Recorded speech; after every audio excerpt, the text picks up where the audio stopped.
picture this. You are walking down the street, maybe you're enjoying a coffee, listening to music, just totally in your own world. And suddenly someone stops you. Oh, the classic street ambush. Right. They look a little lost, maybe a little desperate, and they ask a simple question, like, "Excuse me, do you know how to get to the library?" And that's when the panic sets in. Exactly. Because here's the kicker. You know exactly where the library is. You have the route perfectly mapped out in your head. You could walk there blindfolded. Yeah. But in that exact second, the English vocabulary to explain that route just completely vanishes from your brain. You are just standing there, pointing vaguely down the block and making these weird wave motions with your hands. It is a highly relatable, mildly panic-inducing moment. I mean, we've all been there. You have the geographic map perfectly rendered in your head, but translating that mental map into clear, actionable, spoken language in real time, well, it's a completely different cognitive task. It really is. It requires shifting from visual memory to sequential instruction. And you're doing this usually while a complete stranger is staring at you, waiting for an answer. No pressure at all, right? So in this deep dive, we are unpacking the mechanics, the psychology, and, honestly, the unspoken social etiquette of giving and receiving directions in English. It's such a practical skill, but it's deceptively complex. Totally. We're looking at how people actually conceptualize moving through space. Yeah. And why the way we talk about it is so much more complicated than just saying, left or right. To cure this library panic, we really have to understand the fundamental difference in how the brain processes geography versus immediate movement. Right, and that distinction lies between macro navigation and micro navigation. When you look at a map, you are engaging in macro navigation. Okay, so like the big picture. Exactly. Oh. That relies on an absolute frame of reference, which is where cardinal directions come in, north, south, east, west. Those are phenomenal tools if you are, say, navigating a ship or flying a plane. Or looking at a city grid from a bird's eye view on your phone. Yes. The coordinates don't change based on which way you are facing. But if I am standing on a random sidewalk in a busy city surrounded by skyscrapers and someone tells me to head east, that is practically useless. It really is. I mean, I don't have a compass in my head. I would have to, look up at the sun, figure out the time of day, and calculate the shadows just to find a coffee shop. Everyday street conversation entirely abandons the absolute compass for that exact reason. The cognitive load is just too high. Instead, human language shifts to a relative frame of reference. Right. Specifically, an egocentric one. We rely on micronavigation. The entire world shrinks down to the immediate perspective of the person moving. So directions become body-centric. It's about my left, your right, straight ahead, forward, and backward. Exactly. It's a lot like programming a robot. You aren't handing a robot a GPS grid of the entire city and telling it to figure it out. You are giving it sequential, body-relative commands. Step-by-step instructions. Right. Move forward 50 paces, rotate chassis 90 degrees to the left. The conversational movement verbs we use reflect that algorithmic programming. We definitely see that with turning verbs at specific junctures, turn left or turn right. And then you use continuation verbs like go straight or keep going to maintain the current vector. And the verb head is a big one here too, isn't it? Oh, absolutely. Head down this street.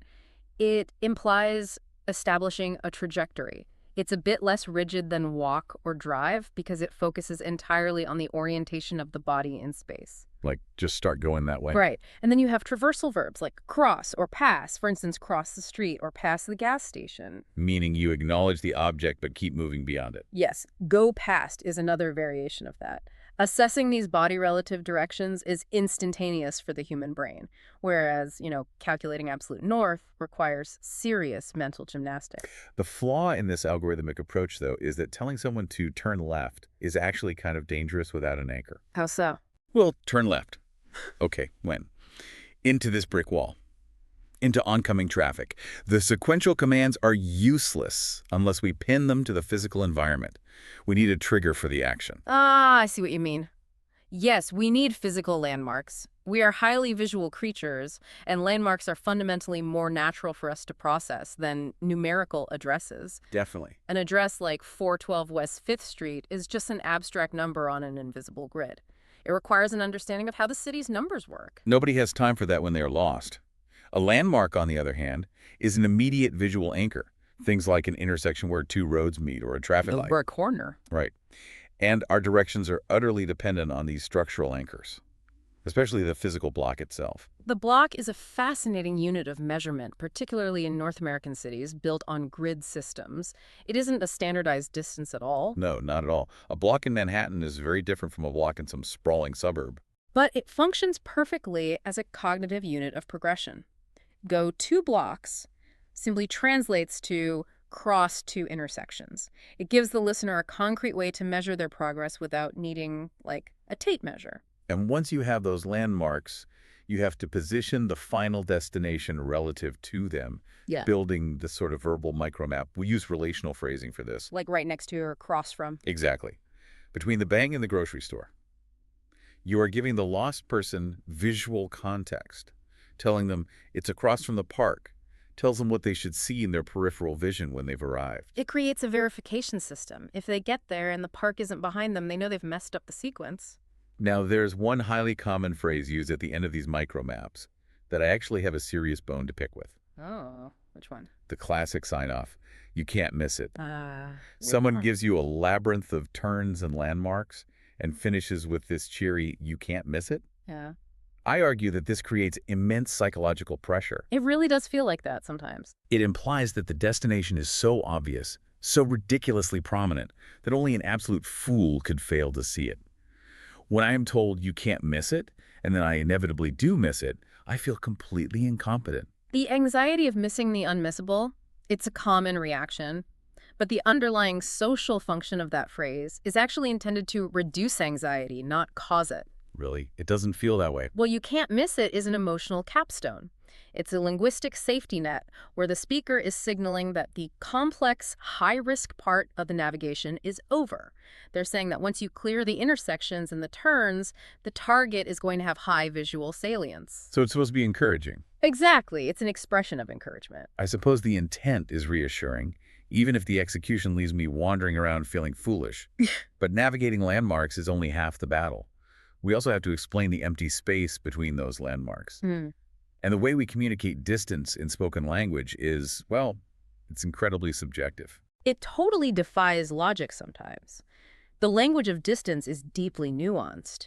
In casual conversation, we almost never use objective units of measurement Right. No one says the library is 400 meters away. because that requires the listener to mathematically translate abstract distance into the physical reality of walking it. Instead, we measure distance in time. It's about 5 minutes away, which is fascinating because it assumes a standard human walking speed. Which doesn't exist. Exactly.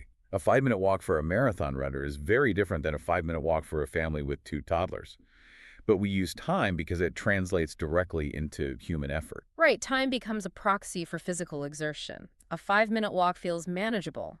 A 20-minute walk fundamentally changes the nature of the trip. We also rely heavily on subjective contrasts to manage expectations. A local might say, it's not far, which is a relative judgment based on their familiarity with the neighborhood. To them, it feels close because they walk it every day. To a tourist carrying heavy luggage, that same distance might feel agonizing. The specific lexicon we use for walking highlights this perfectly. Within walking distance is a highly functional phrase. It draws an invisible boundary around the location, signaling that you don't need a car. And then you have the casual idiom, it's a bit of a hike. I love that one. It's a brilliant use of semantic shift. It really is, because the word literally implies nature. Mountains, trails, backpacks, maybe a walking stick? But in an urban context, it's a bit of a hike. Just means a long, tiring walk on pavement. You aren't going into the wilderness, but the speaker is quietly warning you that you might get a little sweaty in your jeans. It's a polite warning. If someone tells you it's a hike, they're subtly suggesting you might want to look for a taxi or a bus. Then there are the phrases that warp physical reality entirely, like right around the corner means it's extremely close, or down the street a bit, which provides a direction without a strict endpoint. But the imagery of you're right on top of it is definitely my favorite. Oh yeah, it means you are virtually at the threshold of your destination. But the literal visual is absurd. It sounds like Godzilla. Yes. You're right on top of it. Sounds like you are physically crushing the building beneath your foot. Where's the post office? Look down, Godzilla. You are right on top of it. You're crushing the mailboxes. The metaphor is striking, but it effectively communicates that your travel time has reached 0. You no longer need movement verbs.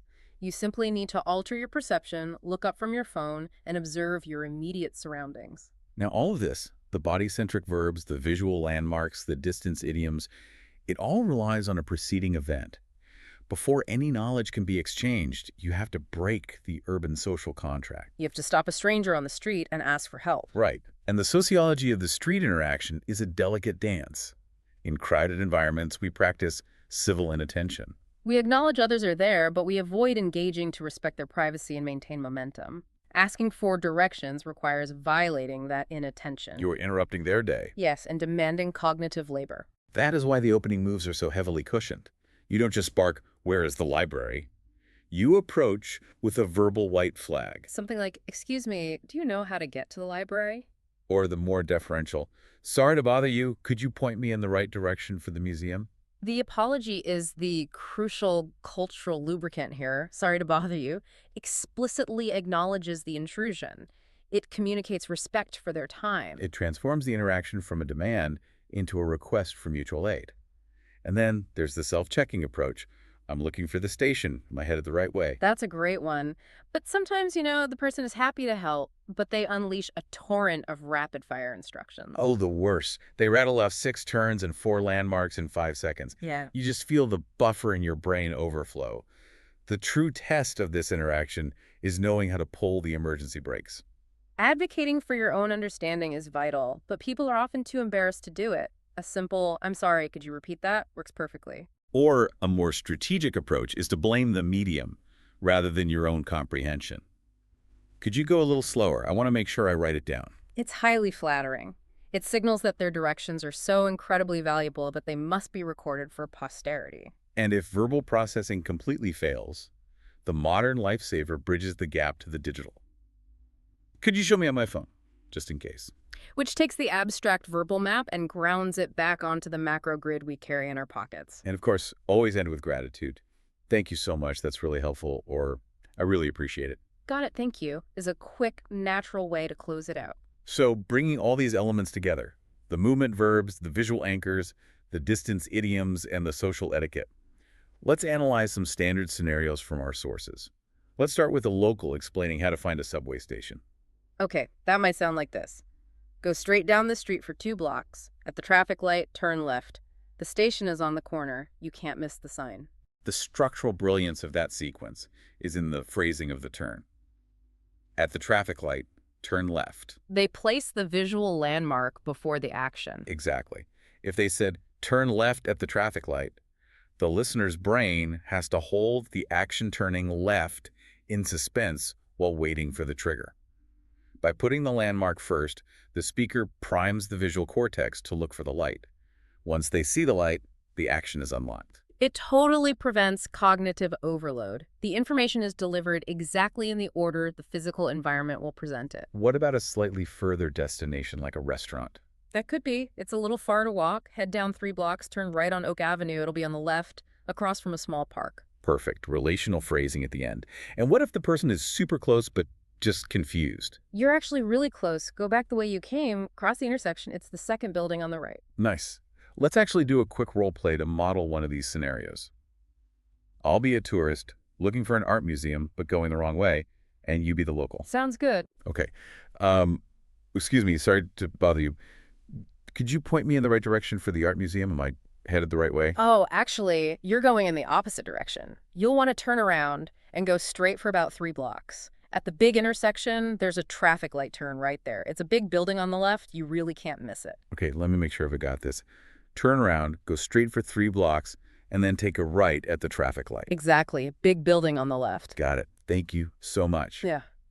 Now, a passive listener might just nod and wander off, hoping their short-term memory holds up. But that move right there, repeating the directions back, is so tactical. It is the ultimate real-life technique to model.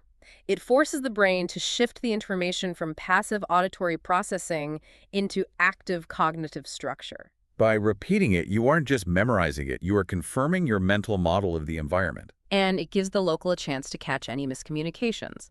When you repeated the sequence, I could confirm it and add that final verifying detail about the building being on the left. That simple hack saves countless people from wandering 3 blocks in the wrong direction. But this does raise a complex counter scenario. What happens when the polite apology is made, The request is delivered, and you, the local, have absolutely no idea where the destination is. Oh, this is where human ego causes real chaos. It seems so simple to just say, I don't know. But people despise doing it. We have this deep-seated desire to be the hero of the interaction. We want to be the savior who rescues the lost traveler. But the pressure to be helpful can completely override the logic of accuracy. Guessing out of a misplaced sense of politeness is actively harmful. Sending someone on a 20-minute hike based on a vague hunch is just a breach of trust. It's terrible. Clear communication requires defining what you don't know just as firmly as expressing what you do know. We have to utilize the graceful eject. Yes. Swallowing your pride is the most helpful thing you can do. You can take the blame off yourself by citing geography. I'm not from around here, so I'm not sure. Or, my favorite phrase that encapsulates empathy without offering false hope is, honestly, I'm not 100% sure, and I don't want to send you the wrong way. I don't want to send you the wrong way is a remarkable piece of social engineering. It demonstrates that you care deeply about the success of their journey, so much so that you are refusing to jeopardize it with bad data. You can also execute a handoff. You don't just abandon them. You route them to a secondary resource. Like, I don't know that area well, but there's a coffee shop right there. They definitely know. You are providing a next step without guessing the route yourself. It is the most responsible way to exit the interaction. You validate their request, admit your limitations gracefully, and redirect their momentum toward a viable solution. The transformation here really is profound. When we give directions, we are actively replacing the cold mathematical grid of the city with a human-scale experience. We swap absolute compass points for our own bodies. We replace abstract addresses with the visual realities of our neighborhoods. The corners, the lights, the parks. We measure the world not in meters, but in the effort it takes our bodies to move through it. The mental map becomes entirely human. And the linguistic mechanics of navigation are ultimately about shared spatial awareness. It is a moment of spontaneous community, you know, a brief intersection of two lives cooperating to make sense of the physical world. So, by combining those basic movement verbs with clear landmarks, understanding the quirky ways English speakers measure distance, and politely confirming instructions, you are fully equipped to navigate these impromptu street interactions. You absolutely are. So we want to know, have you ever gotten totally lost trying to follow directions in English or had to give directions and just completely panicked? Tell us in the comments. And if you're new here, subscribe so you don't miss next week's deep dive. But before we go, we want to leave you with a larger philosophical question to mull over.